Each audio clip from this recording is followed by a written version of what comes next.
الحمد لله نحمده ونستعينه ونستغفره ونؤمن به ونتوكل عليه ونعوذ بالله من شرور أنفسنا ومن سيئات أعمالنا من يهده الله فلا مضل له ومن يضلل فلا هادي له ونشهد أن لا إله إلا الله وحده لا شريك له ونشهد أن سيدنا ومولانا محمدا عبده ورسوله صلى الله عليه وعلى آله وأصحابه وسلم تسليما كثيرا كثيرا أما بعد فأعوذ بالله من الشيطان الرجيم بسم الله الرحمن الرحيم ألم يجدك يتيما فآوى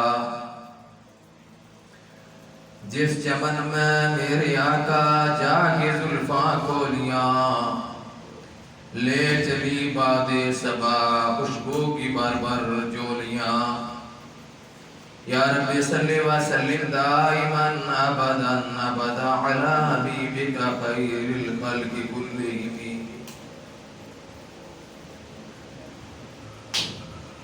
قابل احترام بزرگوں، عزیز ساتھیوں، پیارے بچوں، ربیع الاول کا مہینہ آنے والا ہے.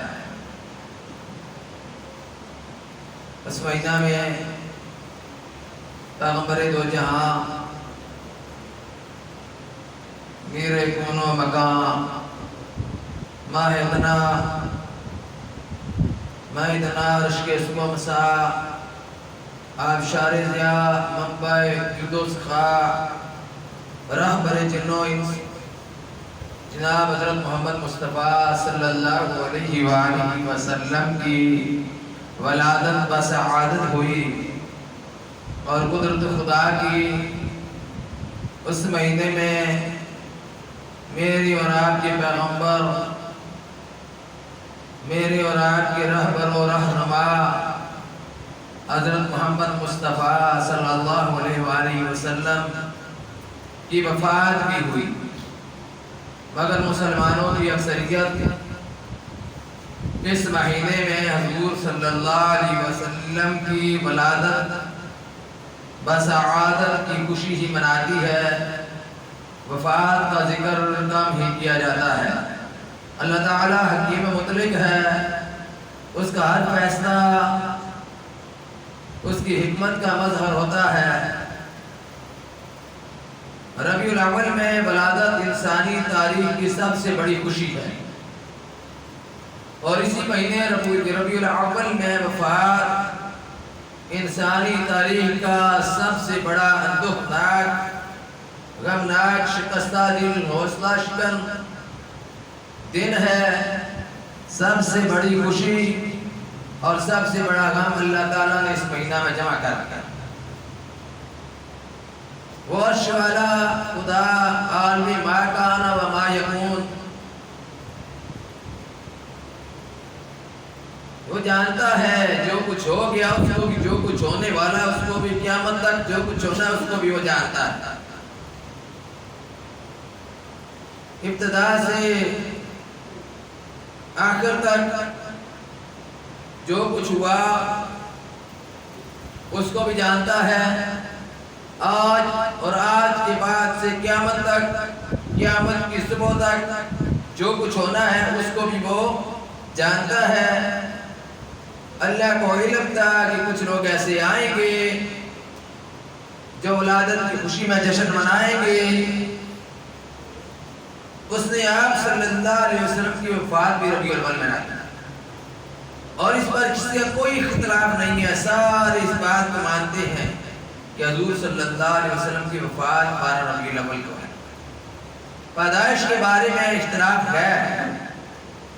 غنیت طالبین میں پڑھ رہا تھا، شیخ عبدالقادر جیلانی رحمۃ اللہ علیہ، جن کو لوگ غوث اعظم کہتے ہیں، انہوں نے لکھا ہے کہ حضور صلی اللہ علیہ وسلم کی پیدائش 10 محرم کو ہوئی ہے. ربیع الاول میں بھی انہوں نے نہیں لکھا. بعض نے لکھا ہے 9 ربیع الاول، 8 ربیع الاول، 11 ربیع الاول، 12 ربیع الاول، 13 ربیع الاول، 17 ربیع الاول، 18 ربیع الاول، 21 ربیع الاول. مختلف تاریخیں لوگوں نے، تاریخ دانوں نے بھی اور دینی حساب سے بھی حساب لگانے والوں نے مختلف تاریخیں لکھی ہیں کہ حضور صلی اللہ علیہ وسلم کی پیدائش فلاں تاریخ کو ہوئی ہے. اللہ تعالیٰ نے حضور صلی اللہ علیہ وسلم کی وفات اس دن کو کر کے لوگوں کو بتا دیا کہ 12 ربیع الاول کی خوشی کے زعم میں، خوشی کے خیال میں حدود سے آگے نہ نکل جائے. اللہ کے پاک نبی صلی اللہ علیہ وسلم کے آنے کی خوشی ہر اہل ایمان کو ہے. آپ صلی اللہ علیہ وسلم اگر تشریف نہ لاتے تو یہ عرب کا جو رواج تھا، عرب میں جو رسم و رواج چل رہے تھے، جو ظلم و زیادتیاں ہو رہی تھیں، جو عورتوں کے حقوق سلب کیے جا رہے تھے، پیدا ہوتے ہی بچی کو دفن کر دیا جاتا تھا، اور بے شمار ظلم و ستم جاری و ساری تھے، وہ کون ختم کرتا؟ اللہ کی پاک نبی صلی اللہ علیہ وسلم ان سب کو ختم کیا. حضور صلی اللہ علیہ وسلم کا آنا اللہ کا ہم پر بہت بڑا احسان ہے، اللہ کی بڑی کرم نوازی ہے، لیکن اس کا طریقہ کار اسلام نے کوئی بیان کیا ہے. کوئی بھی کام جو اسلام نے بتایا ہے اس کا کوئی نہ کوئی طریقہ بتایا ہے.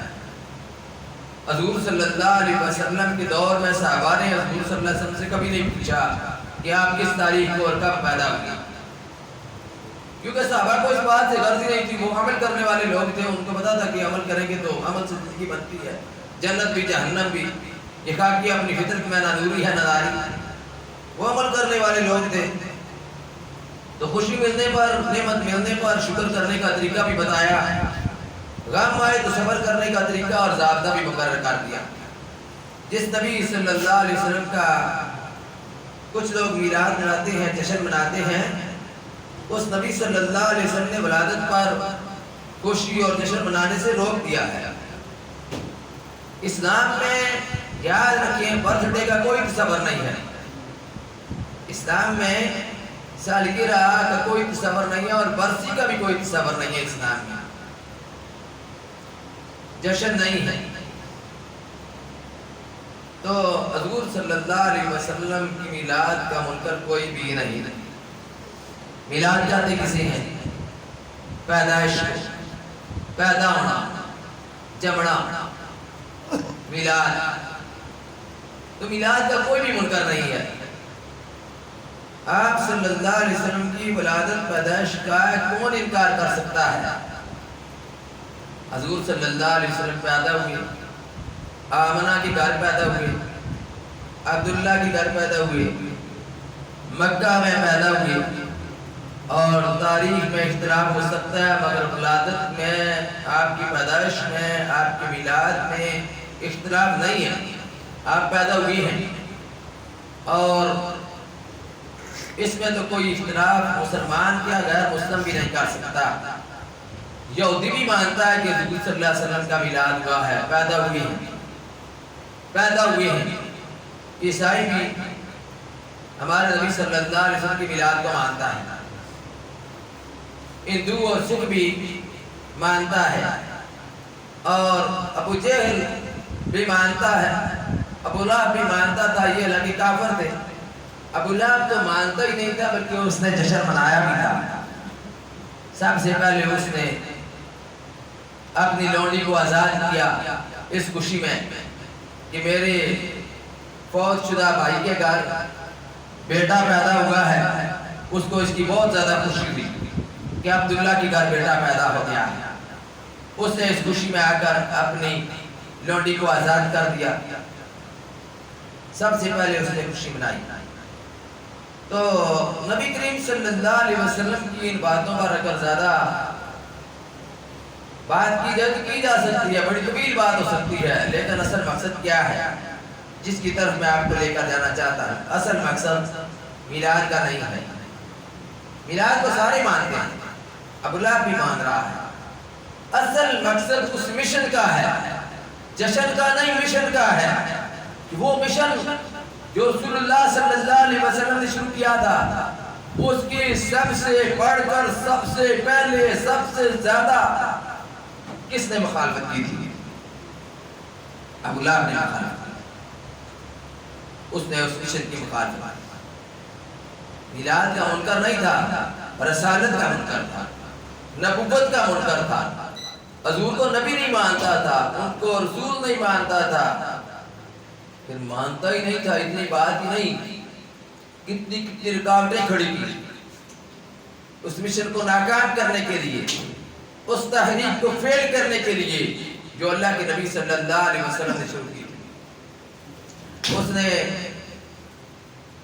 سب سے پہلے پتھر مارنے والا کون تھا اس مشن کی مخالفت میں؟ ابو لہب تھا۔ حضور صلی اللہ علیہ وسلم مکے کی گلیوں میں جاتے، پیچھے پیچھے پتھر مارتا ہوا جا رہا ہے۔ لوگوں نے پوچھا کہ یہ کون ہے؟ فرمایا میرا چچا ابو لہب۔ مشن کی مخالفت ہے تو غیر مسلم بھی برادت کے منکر نہیں ہے، رسالت کے منکر ہیں۔ ابو لہب نے جب نبی کریم صلی اللہ علیہ وسلم کی کوشش سنی تو لونڈی آزاد کر دی، لیکن جب مشن کی بات آئی تو مخالفت کی۔ اس نے اس حد تک مخالفت کی تھی کہ اللہ نے قرآن میں بھی اس کا نام لے کر فرمایا تبت یدا ابی لہب وتب، ٹوٹ جائیں ابو لہب کے دونوں ہاتھ۔ اور اس کو اللہ تعالیٰ نے دنیا میں قرآن کی پوری صورت نازل کر کے بتا دیا کہ وہ جہنمی ہے، ابو لہب جہنمی ہے۔ آج لوگ تعویلیں کرتے ہیں، اپنی کوئی بات سچی ثابت کرنے کا ثبوت نہیں، دلیل نہیں، تو اس کو سچا ثابت کرنے کی طرح طرح کی کوششیں۔ سوموار کے دن اس نے آزاد کیا تھا، سوموار کو پیدا ہوئے تھے، شارہ کا دن سے سے آزاد کیا تھا، اس انگلی سے اس کو پانی ملتا ہے یا کچھ کھانے پینے کو ملتا ہے، وہ سوموار کے دن اس کو ملتا ہے۔ اور جو خواب ہے وہ سنانے والا کون ہے؟ جس کو خواب آئی تھی، خواب جس کو آئی تھی وہ بھی کافر، اور خواب میں آیا تھا جو وہ بھی کافر خواب میں آیا تھا، کافر کو خواب آئی تھی، انہوں نے اس بات کو دور دے کر اچھی بات بنا لی گئی تھی کہ یہ بات بنانے والی، لیکن یہ ایسی بات نہیں ہے۔ قرآن سے جو بات ثابت نہ ہو، جو بات حدیث سے ثابت نہ ہو، اس کو ثابت کرنے کی کام کا ایک ناکام کوشش کرنا، یہ بھی گناہ ہے اور بڑا گناہ ہے۔ اگر تو کوئی چیز ہے ٹھیک ہے، اس کو کرنا چاہیے، لوگوں کو بھی ترغیب دینی چاہیے کہ بھئی یہ بڑا نیکی کا کام ہے، اس کو کرو۔ لیکن اگر کوئی چیز ہے ہی نہیں تو اس کو کرنے کے متعلق لوگوں کو کہنا کہ نبی کریم صلی اللہ علیہ وسلم نے نعوذ باللہ یہ بات فرمائی۔ اللہ کے نبی صلی اللہ علیہ وسلم نے فرمایا کہ جس نے مجھ پر کوئی جھوٹی بات میری طرف منسوب کی، میں نے کہی نہیں، اس نے کہا کہ یہ بات حضور صلی اللہ علیہ وسلم نے فرمائی ہے، تو آپ صلی اللہ علیہ وسلم کہ وہ اپنا ٹھکانہ جہنم کی آگ ہے، اس کا ٹھکانہ دوزخ ہے۔ جھوٹ بول کر وہیں پر جو بات کہے کہ نبی نے یہ بات کہی۔ تو ابو لہب کی بیوی لکڑیاں ڈھونڈ کر لاتی تھی، راستے میں کانٹے بچھاتی تھی، اس کے بارے میں بھی اللہ نے فرما دیا کہ فی جیدہا حبل من مسد، اس کے گلے میں موج کی رسی ہوگی۔ تو جنہوں نے سیرت اپنائی، جن لوگوں نے، ان میں حبشہ سے آنے والے بلال تھے، رشتہ دار نہیں تھے۔ فارس سے آنے والے سلیمان تھے، سلیمان فارسی، اور دور دراز سے آنے والوں نے اتنی قربت حاصل کر لی کہ اللہ نے ان کے بارے میں فرما دیا کہ الذین یرثون الفردوس هم فیہا خالدون، یہ لوگ مالک ہیں فردوس کے جو اس فردوس میں ہمیشہ رہیں۔ پھر ان کو اللہ نے فرما دیا رضی اللہ عنہم ورضوا عنہ، اللہ ہم سے راضی ہو گیا اور وہ اللہ سے راضی ہو گیا۔ یہ گھر کے آدمی نہیں تھے، ملک کے آدمی نہیں تھے، اس شہر کے اور اس گاؤں کے آدمی نہیں تھے، باہر سے آئے تھے۔ اتنا بڑا مقام انہوں نے پا لیا۔ تو ان صحابہ نے حضور صلی اللہ علیہ وسلم کا ایسا کوئی پروگرام ترتیب نہیں کیا۔ تاریخ اٹھا کر دیکھیں، حدیث قرآن، ان چیزوں کو بھی دیکھ لیں۔ کہیں آپ کو مکے کی گلیوں میں، مدینے کی گلیوں میں جشن جلوس نظر نہیں آئے گا، کہیں آپ کو جھنڈے منڈے نظر نہیں آئیں گے، کہیں آپ کو حلوہ وغیرہ نظر نہیں آئے گا۔ ہاں نظر آئے گا، ضرور نظر آئے گا، بدر نظر آئے گا، بدر کا میدان سامنے سجا ہوا نظر آئے گا، احد کا میدان سجا ہوا نظر آئے گا، حنین کا میدان سجا ہوا نظر آئے گا، احزاب کا میدان سجا ہوا نظر آئے گا، خندق کا میدان سجا ہوا نظر آئے گا، قربانیوں کا تسلسل، خون دینے کا ایک نہ ختم ہونے والا دریا وہ نظر آئے گا. لیکن قربانی انہوں نے دی ہے اور واقعی دی ہے. آج جو لوگ شعر پڑھتے ہیں یہ اس وقت شعر پڑھنے والا ہے جب حضور صلی اللہ علیہ وسلم پیدا ہوئے تھے کہ فلک کے نظارو زمین کی بہارو خوشیاں مناؤ حضور آ گئے ہیں. اور یہ یاد رکھیں دنیا میں کوئی بھی مسلمان ایسا نہیں ہے جس کو حضور صلی اللہ علیہ وسلم کے آنے کی خوشی نہ ہو. ہر مسلمان کو خوشی ہے اور جو ناخوش ہے حضور صلی اللہ علیہ وسلم کے آنے سے وہ مسلمان نہیں، وہ کافر ہے. جو ناخوش ہے، ناخوش کوئی بھی نہیں. جس مرضی مسلک کا مسلمان ہو، جس مرضی فرقے کا مسلمان ہو، حضور صلی اللہ علیہ وسلم کے آنے پر وہ خوش ہے. اس لیے وہ حضور صلی اللہ علیہ وسلم کے طریقے کو اپنانے کی کوشش کرتا ہے، حضور صلی اللہ علیہ وسلم پر درود پڑھنے کا عمل کرتا ہے، حضور صلی اللہ علیہ وسلم کو خوش کرنے کے لیے جہاں تک ہو سکے وہ کچھ کرتا ہے. لیکن چند اعمال کر لینے اور یہ سمجھ لینا کہ بس ان اعمال کے پیچھے جنت ہے اور ہم کو جنت مل جائے گی، یہ بات ہے. ہم اس بات کا کہتے ہیں کہ جو دعوے ہیں نا یہ بالکل بے بنیاد دعوے، جن کے پیچھے اطاعت نہیں ہے، جن کے پیچھے عقیدت نہیں ہے، جن کے پیچھے اس کے ساتھ محبت کے تقاضے نہیں ہیں جو ہونے چاہیے. تو ایسے دعوے، ایسی محبت، ایسی چیزیں جو ہیں یہ غلط ہیں، ان کو اختیار نہیں کرنا چاہیے. اختیار کرنا چاہیے ان چیزوں کو جو رسول اللہ صلی اللہ علیہ وسلم نے بتائی. اللہ کے نبی صلی اللہ علیہ وسلم نے فرمایا تھا من احب سنتی فقد احبانی، جس نے میرے طریقے سے میری سنت سے پیار کیا فقد احبانی، اس نے مجھ سے پیار کیا. ومن احبانی کان معی فی الجنہ، اور جس نے مجھ سے پیار کیا وہ جنت میں میرے ساتھ ہوگا. اب یہاں پر یہ چیز دیکھنے والی ہے حضور کا طریقہ، حضور کی سنت. اگر اس کے مطابق اعمال ہیں تو کامیابی ہے، اس کی خلاف اعمال ہوں گے تو ناکامی ہے. اللہ کے نبی صلی اللہ علیہ وسلم نے فرمایا تھا کل امتی یدخلون الجنہ الا من ابا، میری ساری امت جنت میں داخل کر دی جائے گی سوائے اس کے جس نے میرا انکار کیا. صحابہ نے پوچھا کہ ومن ابا، کس نے آپ کا انکار کیا؟ فرمایا قال من اطاعنی دخل الجنہ، جس نے میری اطاعت کی وہ جنت میں داخل ہوگا. ومن عصانی فقد ابا، اور جس نے میرا انکار کیا اس نے، اور جس نے میری نافرمانی کی اس نے میرا انکار کر دیا. تو حضور صلی اللہ علیہ وسلم نے اس حدیث میں کیا سبق ہمیں دیا، کیا ہمیں بتایا؟ آپ صلی اللہ علیہ وسلم نے یہ سبق دیا ہے کہ اطاعت کرو گے، اللہ کے نبی کی بات مانو گے تو تمہاری کامیابی ہے، سنت طریقے کو اختیار کرو گے تو تمہاری کامیابی ہے. جو طریقہ نبی کے طریقے کے خلاف ہوگا اس کو اختیار کرو گے تو تمہاری ناکامی ہے. خلاف پیغمبر کثیرہ گزید کہ ہرگز بمنزل نخواذ رسید، جو پیغمبر کے خلاف کرے گا وہ کبھی منزل پر نہیں پہنچ سکتا، کبھی وہ سیدھے راستے پر نہیں آ سکتا. اس لیے پیغمبر کی بات کو ترجیح دینا اور اطیعوا اللہ و اطیعوا الرسول کا اللہ نے قرآن مجید میں بار بار فرمایا ہے، اس کو ترجیح دینا یہ ضروری ہے. اور یہ بات یاد رکھیں اللہ کے نزدیک سب سے زیادہ افضل مہینہ کون سا ہے؟ کون سا مہینہ افضل ہے اللہ کے نزدیک سب سے زیادہ؟ اللہ کے نبی صلی اللہ علیہ وسلم کے نزدیک رمضان المبارک کا مہینہ سب مہینوں کا سردار ہے. اس مہینے کے بارے میں بھی نہیں حضور صلی اللہ علیہ وسلم نے فرمایا کہ جو رمضان المبارک کے آنے سے پہلے، اس کا چاند نکلنے سے پہلے یا اس کے آنے سے پہلے کسی کو مبارک دے تو اس پر جنت واجب ہے. یہ جھوٹی حدیث چل رہی ہے، لوگ میسج کر رہے ہیں لوگوں کی طرف کہ جو ربیع الاول کے آنے سے پہلے مبارک دے اس کے لیے جنت واجب ہے. یہ کسی حدیث میں نہیں ہے، کسی کتاب جو حدیث کی جتنی بھی کتابیں ہیں ان میں یہ حدیث نہیں ہے. پھر تمام چیزوں کا سردار نبی کریم صلی اللہ علیہ وسلم نے خود جمعہ کو قرار دیا ہے، الجمعہ سید الایام، تمام دنوں کا سردار جمعہ ہے. اللہ کے پاک نبی صلی اللہ علیہ وسلم میلاد مناتے تھے، یہ بھی یاد رکھیں. لوگ کہتے ہیں جی میلاد مناتے تھے، ہم بھی چلو کہہ لیتے ہیں، مان لیتے ہیں اس بات کو، چلو فرض کیا منا ہی لیتے تھے. کس طرح مناتے تھے؟ ان کا طریقہ کار یہ تھا کہ وہ آپ صلی اللہ علیہ وسلم سوموار کو روزہ رکھتے تھے. صحابہ نے پوچھا تھا کہ آپ سوموار کو روزہ رکھتے ہیں، اس کی کیا توجیہ ہے؟ فرمایا اس دن میں پیدا ہوا، سوموار کے دن میں پیدا ہوا ہوں. پھر 12 ربیع الاول تو نہیں نا، پھر آپ سوموار کو میلاد کرو، ہفتے میں آج ہفتے میں میلاد کرو، لیکن میلاد کرو کس طرح؟ روزہ رکھا. کیونکہ اللہ کے نبی صلی اللہ علیہ وسلم نے روزہ رکھ کر بتایا کہ میں اس لیے روزہ رکھتا ہوں کہ اس دن میں پیدا ہوا ہوں. جشن یہ ہے. اور جو آدمی نیکی کرے حضور کے طریقے بار کرے. حضور صلی اللہ علیہ وسلم جمعرات کو بھی روزہ رکھتے تھے. صحابہ نے پوچھا جمعرات کو روزہ کیوں رکھتے ہیں؟ فرمایا اس لیے کہ جمعرات کو اللہ کے یہاں اعمال پیش ہوتے ہیں. میں روزہ اس لیے رکھتا ہوں کہ میرے اعمال جب اللہ کے سامنے پیش ہوں تو میں روزے کی کیفیت میں ہوں, روزے کی حالت میں ہوں. یہ ہے بات. کھانے پینے کے لیے 100 دھندے جھگڑے ہوئے ہیں, بنائے ہوئے اتنے دھندے, یہ کھانے کے لیے, یہ کھانے کے لیے, یہ کھانے کے لیے. قربانی پر سلطر جو اسلام پیش کرتا ہے وہ کدھر گیا؟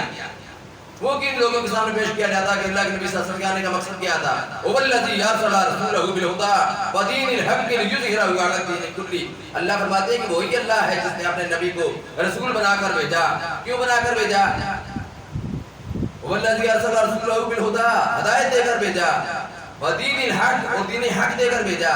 لِيُظْهِرَهُ, تاکہ اس کو غالب کرے, تاکہ اس دین کو غالب کرے. لِيُظْهِرَهُ عَلَى الدِّينِ كُلِّهِ, ساری دنیا کے دینوں پر, یہودیت پر, عیسائیت پر, ہندو مت پر, بدھ مت پر, سکھوں کے مذہب پر, تمام مذہب پر غلبہ کس دین کا ہو؟ اسلام کا. نبی صلی اللہ علیہ وسلم کے آنے کا مقصد اللہ نے یہ بیان فرمایا ہے. اور جو آدمی جس کے ساتھ محبت کرتا ہے, عقیدت کرتا ہے, وہ اس کے مقصد کو پورا کرنے کی کوشش کرتا ہے. ہمیں بھی چاہیے کہ ہم نبی کریم صلی اللہ علیہ وسلم کے اس مقصد کو, اس مشن کو پورا کرنے کی کوشش کریں جس کے لیے آپ صلی اللہ علیہ وسلم تشریف لائے تھے. کہ محمد سے وفات ہونے تو ہم تیرے ہیں, یہ جہاں چیز کیا ہے لو قلم تیرے ہیں. محمد کی غلامی دین حق کی شرط اول ہے, اگر اس میں کچھ خامی تو سب کچھ نامکمل ہے.